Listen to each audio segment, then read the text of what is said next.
चुप रहना भी एक हथियार है, एक बहुत पावरफुल वेपन है, खामोशी इख्तियार करना। मैं आपको थोड़ी देर में बताता हूँ कैसे। पिछले दिनों फिल्म एक्ट्रेस नरगिस, उन पे डोमेस्टिक वायलेंस, जिसको हम घरेलू तशद्दुद कहते हैं, वो हुई और उनके शोहर ने की, जो कि इंस्पेक्टर माजिद हैं, उन्होंने की। कोई फाइनेंशियल डिस्प्यूट था, उसके अलावा कोई घरेलू तनाज़ा भी था।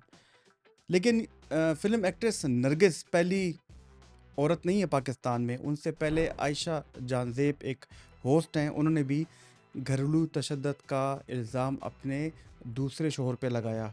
आयशा जानज़ेब के बारे में मैं बता दूं कि वो एक मशहूर टीवी होस्ट हैं, सोशल मीडिया होस्ट है। उनके बड़े एडल्ट बालिग बच्चे भी हैं और एक बच्चा बाहर पढ़ रहा है। आयशा जानज़ेब का केस भी सोशल मीडिया की जीनत बना। उनकी हमने तस्वीर देखी जहाँ पे उन्होंने अपने मार्क्स दिखाए कि यहाँ पे मुझे तशद्दुद किया गया है, मेरे शोहर ने मुझे यहाँ पे मारा है। घरेलू तशद्दुद पाकिस्तान में बहुत ज़्यादा है, बहुत ज़्यादा हम देखते रहते हैं और इस तरह के फिर केसेस चलते रहते हैं। और हमारे पास तो चूँकि हम साइकेट्रिस्ट हैं, माहिर नफ्सियात हैं, हमारे तो ये रोज़ का मामूल बन चुका है कि लोग हमारे पास आते हैं घरेलू तशद्दुद वायलेंस को लेके। लेकिन यहाँ पे मैं थोड़ा सा बताना चाहता हूँ कि तशद्दुद वायलेंस होता क्या है। वायलेंस कोई भी ऐसा अमल होता है जिस पे एक इंसान दूसरे इंसान पे कोई जिस्मानी बदलाव लाए, कोई ज़हनी बदलाव लाए या कोई सेक्सुअल बदलाव लाए और वो दूसरे इंसान पे इसका मनफी असर रखता हो। अगर ख़ास तौर पे औरत की बात की जाए तो दुनिया में हर 3 में से 1 औरत वायलेंस का शिकार होती है। और अगर पाकिस्तान की बात की जाए, पाकिस्तान में हमारे पास तशद्दुद के वायलेंस के आदाद व शुमार बहुत कम है क्योंकि रिपोर्ट नहीं होता। लेकिन एक सर्वे के मुताबिक जो कि 2017-18 में हुई थी, उसमें 28% वुमेन जो कि 15 से 50 साल की हैं, उन्होंने कहा है कि वो ज़िंदगी में कभी न कभी कम से कम एक दफ़ा तशद्दुद का शिकार हुई हैं। काफ़ी टाइप्स हैं तशद्दुद की। फ़िज़िकल फॉर्म भी होता है, मारा जाता है, थप्पड़ मारे जाते हैं, ज़ोर से भी मारा जाता है। कभी जो घर में देखा गया कि शौहर जो है वो कोई चीज़ उठा के मारता है, डंडे से मारते हैं। ये भी देखा गया कि आजकल मोबाइल से मार देते हैं। और उसके अलावा मैंने ये भी बात की कि सेक्सुअल वायलेंस होती है, उस पे रेप होता है। इंडिया में बड़ा मशहूर अभी पिछले दिनों केस हुआ था। और उसके अलावा साइकोलॉजिकल मेंटल वायलेंस भी होती है, जो कि मैं बतौर माहिर नफ्सियात बहुत देखता रहता हूँ और इनके बहुत दूरस्थ नताइज होते हैं। यहाँ पे हमारे मुआशरे की बात की जाए तो यहाँ पे वायलेंस की बहुत अजीब किस्में हैं। अगर हमारे गांव देहात में जाएं तो सिंध में कारोकारी होती है, ये भी एक गैरत की किस्म है। गैरत के नाम पे ऑनर किलिंग होती है। वानी दियत का आपने नाम सुना होगा। अगर एक बंदा किसी फैमिली ने कर्ज लिया है किसी वडेरे से और वो कर्ज वापस नहीं कर पा रहा, तो वो अपनी छोटी बेटी उस वडेरे को दे देता है, उससे शादी ब्याह कराता है किसी बड़े मर्द से कि वो कर्जा नहीं वापस करा, लो मेरी बेटी तुमसे मैं ब्याह देता हूँ।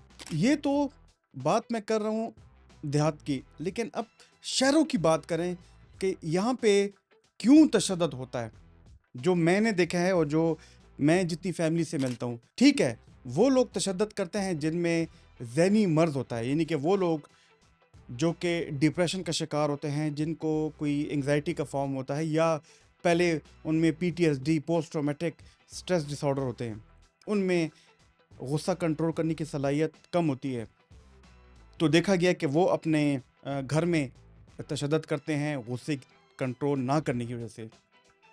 वो लोग जो कि नशा करते हैं, जो कि आइस का कोकेन का नशा करते हैं, ये देखा गया कि उनके रिलेशनशिप के बहुत ज़्यादा प्रॉब्लम्स होते हैं।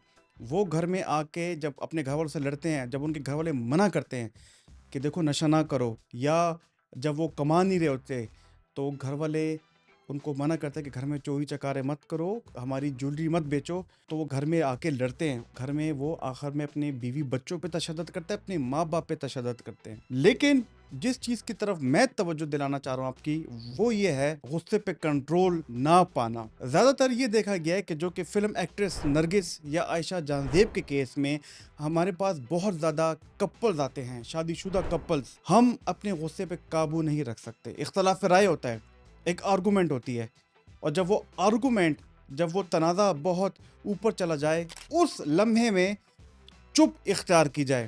خاموشی دا پاور آف سائلنس. یعنی کہ میں بار بار اپنی ویڈیوز میں ایک چیز کا ذکر کرتا ہوں کہ جب بھی آپ کو غصہ آئے تو اس پہ ریئیکٹ نہیں کرنا, اس پہ رسپونڈ کرنا ہے. ریئیکشن جو ہے یہ فوری ہوتا ہے. یعنی کہ آپ پہ کسی نے غصہ کیا, آپ پہ کسی نے کوئی ایسی بات کر دی کہ جو کہ آپ کو بہت بری لگی ہو, تو آپ نے فوری طور پہ اس وقت پہ خاموشی اختیار کرنی ہے.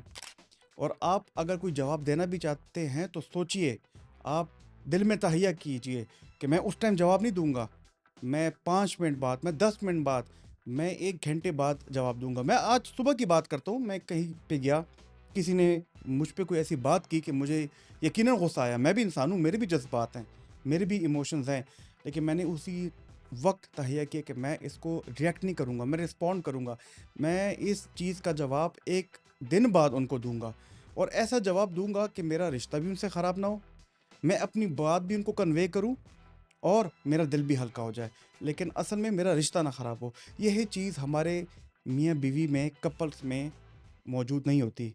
زیادہ تر دیکھا گیا کہ جب کوئی بیگم یا شوہر کوئی بات کرے تو جو ایک پارٹنر ہے وہ ریئیکٹ کرتے ہیں, بار بار وہ اختلاف رائے بڑھتا ہے اور بات ہاتھاپائی تک بڑھتی ہے. اور فیمیلز میں, جا کہ ہمارے جو پاکستان ہے, انڈیا ہے, بنگلہ دیش ہے, یہاں پہ جینڈر بیسڈ وائلنس, گھریلو تشدد بہت ہوتے ہیں. ذرا سوچیے کیا کر سکتے ہیں, کیونکہ جب وائلنس ہوتا ہے عورت کی عزت نفس پہ ایک بہت بڑا ہاتھ اٹھتا ہے. یہ خالی مرد کا ہاتھ عورت کے چہرے پہ نہیں اٹھتا, اس کے جسم پہ نہیں اٹھتا, اس کی عزت نفس پہ اٹھتا ہے. اس باپ پہ اٹھتا ہے کہ جس نے اپنی بیٹی کو پال پوس کے محبت سے بڑا کیا ہوتا ہے اور اس کو بیایا ہوتا ہے بارات والے دن, اور اس کو وداع کیا ہوتا ہے, رخصت کیا ہوتا ہے, ایک مرد کی رسپانسبلٹی میں دیا ہوتا ہے. تو یہ اس باپ کی عزت نفس پہ ایک چپیڑ ہوتی ہے. اس کا ایک ہی علاج ہے کہ آپ اگر میری آواز سن رہے ہیں اور اگر آپ کو لگتا ہے کہ کہیں پہ گھریلو تشدد ہو رہا ہے, اگر میاں بیوی آپس میں لڑ رہے ہیں, تو ان کو کہیے کہ خاموشی سب سے بیسٹ ہتھیار ہے. ریئیکٹ نہ کیجیے, رسپونڈ کیجیے. امید ہے کہ آپ کو میری ویڈیو پسند آئی ہوگی. ہمارے چینل کو ضرور لائک اور سبسکرائب کیجیے گا. اللہ تعالیٰ آپ کا حامی و ناصر ہو. اللہ حافظ.